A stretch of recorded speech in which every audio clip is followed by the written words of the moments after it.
എന്തേ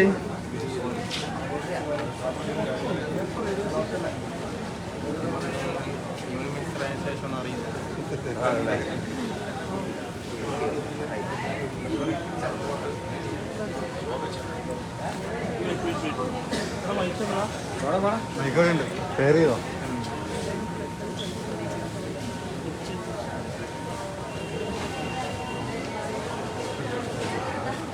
തലേദിവസം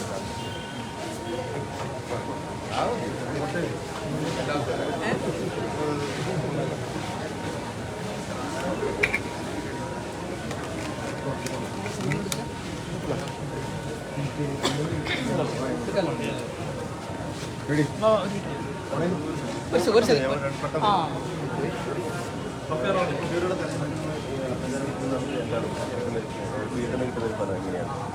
ആളുകളെല്ലാവരും ഒരു മാറ്റത്തിന് വേണ്ടി തയ്യാറാവുകയാണ്. കാരണം കോഴിക്കോട്ടെ സംബന്ധിച്ചിടത്തോളം കഴിഞ്ഞ 15 വർഷക്കാലം അവർ ഒരേ ഒരാളെ ജയിപ്പിക്കുകയാണ്. പക്ഷേ കോഴിക്കോടിൻ്റെ വികസനത്തിന് വേണ്ടിയിട്ടോ കോഴിക്കോടിൻ്റെ യഥാർത്ഥമായിട്ടുള്ള മാറ്റത്തിന് വേണ്ടിയിട്ടോ ഒന്നും അദ്ദേഹത്തിൻ്റെ ഭാഗത്തുണ്ടായി. ആകെ നരേന്ദ്രമോദി ഗവൺമെൻറ് നടപ്പിലാക്കിയിട്ടുള്ള വികസന പ്രവർത്തനങ്ങളുടെ ഭാഗമായിട്ടുള്ള ഒരു ഡെവലപ്മെൻ്റ് എന്നല്ലാതെ കോഴിക്കോട് മറ്റൊരു തരത്തിലുള്ള ഡെവലപ്മെൻ്റ് ഉണ്ടായി. മാത്രമല്ല നരേന്ദ്രമോദി ഗവൺമെൻറ് നടപ്പിലാക്കിയുള്ള ജനക്ഷേമ പ്രവർത്തനങ്ങളുടെ വലിയൊരു വിഭാഗം കോഴിക്കോട് പാർലമെൻറ്റ് മണ്ഡലത്തിലെ വിവിധ ജനവിഭാഗങ്ങളുണ്ട്. അതുകൊണ്ട് അവരെല്ലാവരും ഇപ്രാവശ്യം മോഡിയുടെ ഗ്യാരണ്ടി എന്ന ആശയത്തെ സ്വീകരിച്ചിട്ടുണ്ട്. അതുകൊണ്ട് നല്ല മാറ്റമാണ് ജനങ്ങളുടെ ഭാഗത്തുള്ളത്, നല്ല പ്രതികരണമാണുള്ളത്. ഒരു മാറ്റം ഉണ്ടാകണമെന്ന് എല്ലാവർക്കും ആഗ്രഹമുണ്ട്. അതുകൊണ്ട് നല്ല ആത്മവിശ്വാസം എന്നെ സംബന്ധിച്ചിടത്തോളം ഉണ്ട്. ശക്തമായ മത്സരമാണോ? മത്സരം ശക്തമാണല്ലോ, അതിന് സംശയം എന്താ? ശക്തമായിട്ടുള്ള മത്സരമാണ്. ഞാൻ എൻ്റെ എതിരാളികളായിട്ടുള്ള ആളുകളെ കുറച്ച് കാണണമെന്ന് ആഗ്രഹിക്കുന്നില്ല. പക്ഷേ അവർ രണ്ടുപേരും മത്സരിക്കുന്നതിൻ്റെ ഔചിത്യം ജനങ്ങൾ ചോദ്യം ചെയ്യുന്നത്. കാരണം ഒരു മുന്നണിയുടെ 2 ഘടകകക്ഷികളാണ്. അപ്പോൾ സത്യത്തിൽ LDFനും UDFനും കൂടി ഒരു സ്ഥാനാർത്ഥി മതി. INDയുടെ മുന്നണിയുടെ സ്ഥാനാർത്ഥി ആരാണെന്ന് അവർ പരസ്പരം ആലോചിച്ച് തീരുമാനിച്ചാൽ മതിയായിരുന്നു. മത്സരം നടക്കുന്നത് മോഡിയും മോഡി വിരുദ്ധരും തമ്മിലാണ്. അങ്ങനെയുള്ള മത്സരമാണ് കോഴിക്കോടുള്ളത്. അതുകൊണ്ട് നരേന്ദ്രമോദിക്ക് അനുകൂലമായി ചിന്തിക്കുന്ന ആളുകളെല്ലാവരും നരേന്ദ്രമോദിക്കെതിരായിട്ട് ചിന്തിക്കുന്നവർ മറുഭാഗത്തുമായിട്ടുള്ള നല്ലൊരു ധ്രുവീകരണം കോഴിക്കോടുണ്ട്. കേരളത്തിൽ എല്ലായിടത്തുമുണ്ട്, അത് കോഴിക്കോടുമുണ്ട്. അതിൽ നരേന്ദ്രമോദിക്ക് അനുകൂലമായിട്ടൊരു ജനവിധി കോഴിക്കോട് ഉണ്ടാകും എന്നുള്ളതാണ് എൻ്റെ വിശ്വാസം. വോട്ട് ചോദിച്ചു ചെല്ലുമ്പോൾ ജനങ്ങൾ എന്താണ് ആവശ്യപ്പെടുന്നത്? ജനങ്ങൾ പല ആവശ്യങ്ങളും പറയുന്നുണ്ട്. കോഴിക്കോടിൻ്റെ വികസനവുമായി ബന്ധപ്പെട്ട കാര്യങ്ങൾ ജനങ്ങൾ പറയുന്നുണ്ട്. കോഴിക്കോട് കുടിവെള്ളക്ഷാമം, കോഴിക്കോട് റോഡുകളുടെ പ്രശ്നമുണ്ട്, വ്യവസായ സ്ഥാപനങ്ങൾ പൂട്ടിയുള്ള പ്രശ്നമുണ്ട്, കാർഷിക മേഖലയാണെങ്കിൽ വിലക്കുറവിൻ്റെ പ്രശ്നമുണ്ട്. ഇതെല്ലാം ജനങ്ങൾ പറയുന്നുണ്ട്. അപ്പോൾ ജനങ്ങൾ അവരുടെ ജീവിത പ്രധാനമായിട്ടുള്ള ആവശ്യങ്ങൾ ഉന്നയിക്കുന്നുണ്ട്, വികസന പ്രശ്നങ്ങൾ ഉന്നയിക്കുന്നുണ്ട്, അതാത് പ്രദേശത്തിൻ്റെ വികസനവുമായി ബന്ധപ്പെട്ട കാര്യങ്ങളുണ്ട്. ഇതെല്ലാം ഓരോ സ്ഥലത്ത് പോകുമ്പോഴും അവിടുത്തെ ജനങ്ങൾ അവരുടെ ജീവിതവുമായി ബന്ധപ്പെട്ട കാര്യങ്ങൾ ഉന്നയിക്കുന്നത് അതെല്ലാം പരിഹരിക്കേണ്ട പ്രശ്നമാണ്. പക്ഷേ നിർഭാഗ്യവശാൽ അതൊന്നും അഡ്രസ് ചെയ്യാൻ കഴിഞ്ഞ കാലങ്ങളിൽ ജയിച്ചു പോയിട്ട് സാധിച്ചിട്ടില്ല. അതുകൊണ്ട് അവരുടെ ജീവിത പ്രശ്നങ്ങളാണ് അവർ നമ്മളോട് പറയുന്നത്. റെയിൽവേ സ്റ്റേഷനിൽ പോലും സുരക്ഷയില്ലാത്ത വീണ്ടും ഒരു സംഭവം ഉണ്ടായി, അതേക്കുറിച്ച് അല്ലെ, അന്യസംസ്ഥാന തൊഴിലാളികളുടെ ലിസ്റ്റ് തയ്യാറാക്കണമെന്നും അവിടെ തിരിച്ചറിയൽ രേഖ ഉണ്ടാകണം, അതിൻ്റെ അടിസ്ഥാനത്തിൽ ഒരു പട്ടിക തയ്യാറാക്കണമെന്ന് എത്രയോ കാലമായി BJP ആവശ്യപ്പെടുന്നു. ഇപ്പോൾ കേരളത്തിൽ സമാന സ്വഭാവങ്ങൾ ഒരുപാട് സംഭവങ്ങളുണ്ട്. എല്ലാ ക്രിമിനൽ ആക്ടിവിറ്റീസിൻ്റെയും പുറകിലുള്ളത് ഈ അന്യസംസ്ഥാന തൊഴിലാളികളാണ്. അന്യസംസ്ഥാന തൊഴിലാളികൾ എല്ലാവരെയും അടച്ചാക്ഷേപിക്കാനും നമ്മൾ തയ്യാറാണ്. അവർ ജോലി തേടി ഇവിടെ വരുന്നവരാണ്. പക്ഷേ അങ്ങനെ വരുന്നവരുടെ വിശദാംശങ്ങൾ രേഖപ്പെടുത്തണം. ഇന്ത്യയിൽ എല്ലായിടത്തും ആ പട്ടിക തയ്യാറാക്കണം. പക്ഷേ നിർഭാഗ്യവശാൽ കേരളത്തിൽ വ്യാജ ഐഡൻറ്റിറ്റി കാർഡ് ഉപയോഗിച്ചുകൊണ്ടാണ് ഇവരെ കൊണ്ടുവരുന്നത്. അപ്പോൾ കേരളത്തിലെ ഈ വലിയ തൊഴിൽദാതാക്കളായിട്ടുള്ള ആളുകൾ അവർ യഥാർത്ഥമായിട്ട് വിവരം കൊടുക്കുന്നില്ല. അപ്പോൾ സർക്കാർ അടിയന്തരമായി ചെയ്യേണ്ടത് കേരളത്തിൽ വരുന്ന അന്യസംസ്ഥാന തൊഴിലാളികളുടെ കൃത്യമായിട്ടുള്ള തിരിച്ചറിയൽ രേഖ അവർക്ക് അവിടെ പട്ടിക ഉണ്ടാക്കുക. ഇവിടെ ഇപ്പോൾ ചെയ്യുന്നത് വ്യാജ വോട്ടർ ID ഉണ്ടാക്കി ഇവരെയെല്ലാം വോട്ടർ പട്ടികയിൽ ചേർക്കാനാണ് ശ്രമം നടക്കുന്നത്. അപ്പോൾ വോട്ടർ പട്ടികയിൽ ചേർക്കാനല്ല സർക്കാർ ശ്രമിക്കുന്നത്. സർക്കാർ അവർക്കെല്ലാം ഐഡൻറ്റിറ്റി കാർഡ് കൊടുക്കണം, അവർ തിരിച്ചറിയണം, അവർ ഇന്ത്യക്കകത്തുള്ളവരാണോ വെളിയിലുള്ളവരാണോ എന്നറിയണം. പലപ്പോഴും ഇവിടെ വരുന്ന പല ആളുകളും ബംഗ്ലാദേശികളായിട്ടുള്ളതാണ്.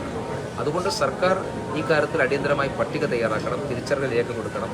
അതിൻ്റെ അടിസ്ഥാനത്തിൽ അവിടെ ക്രിമിനൽ ബാക്ക്ഗ്രൗണ്ട് റീഡ് ഔട്ട് ചെയ്യണം, ചെക്ക് ചെയ്യണം. അതാണ് സർക്കാർ ചെയ്യേണ്ടത്.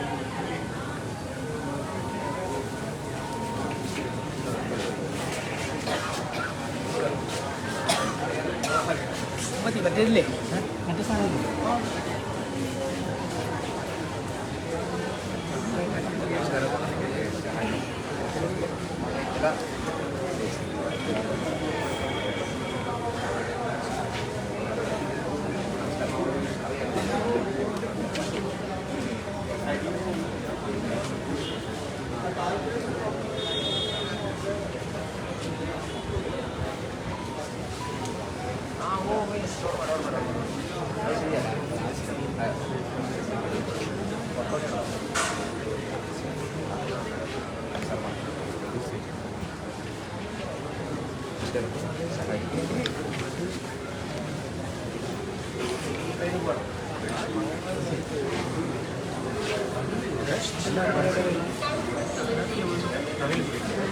സംസാരിച്ചു.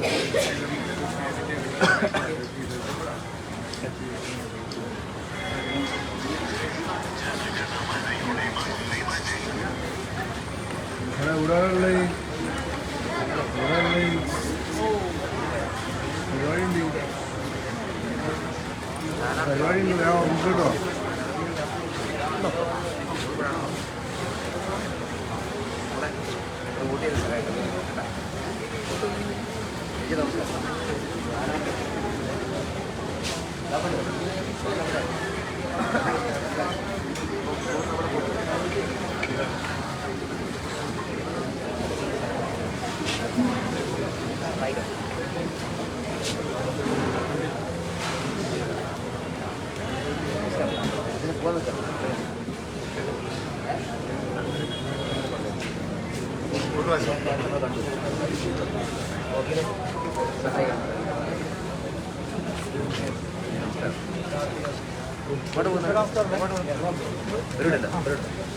KSRTC meeting.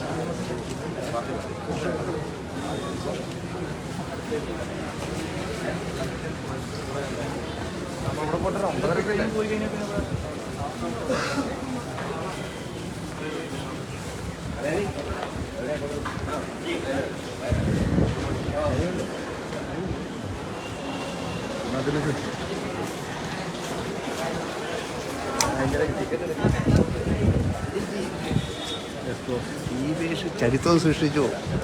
സമയത്ത് 9 മണിക്ക് സീബേഷ് ഇവിടെ എത്തി. എടാ റെയിൽവേ സ്റ്റേഷൻ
Entertainment.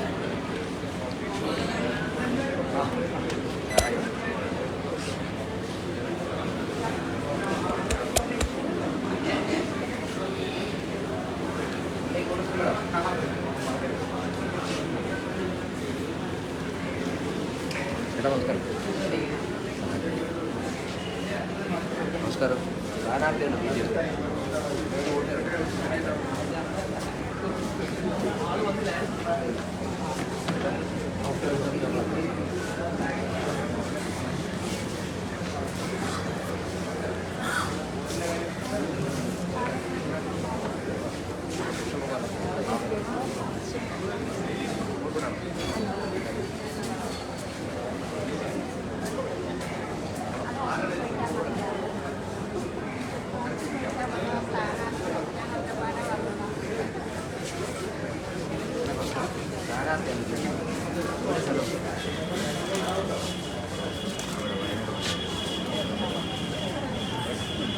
കോഴിക്കോടാണോ?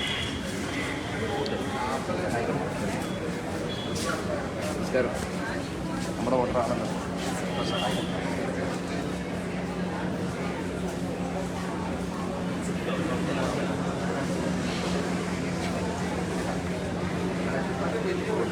കേട്ടാ വോട്ടുണ്ടോ? ഒരു വോട്ട് പിടിച്ചാൽ മതി. എവിടെ സ്ഥലം? വയനാട്. അവിടെ ചെയ്താൽ മതി. അവിടെ വോട്ട് ഇവിടെ കൂടെ ഞാൻ വോട്ടുണ്ട്. എവിടെയാ? വയനാട്. അപ്പം അവിടെ ചെയ്യണം.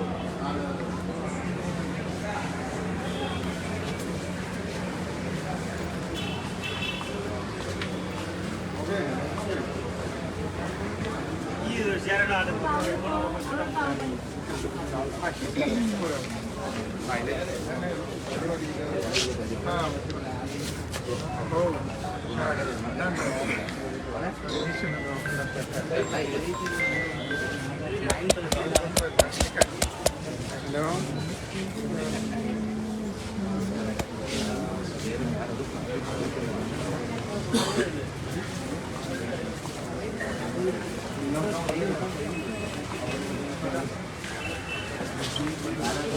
തിരിച്ചു വരാം, കുഴപ്പമില്ല. 9:13 9:11 ഇവിടെ ജീരല്ലോ.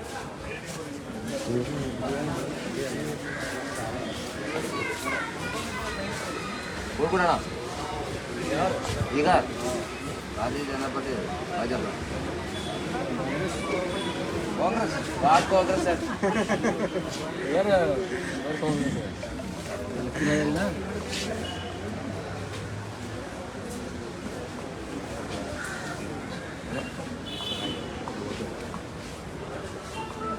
സഹായിക്കണം. ഇവിടെ കോഴിക്കോടാണ്.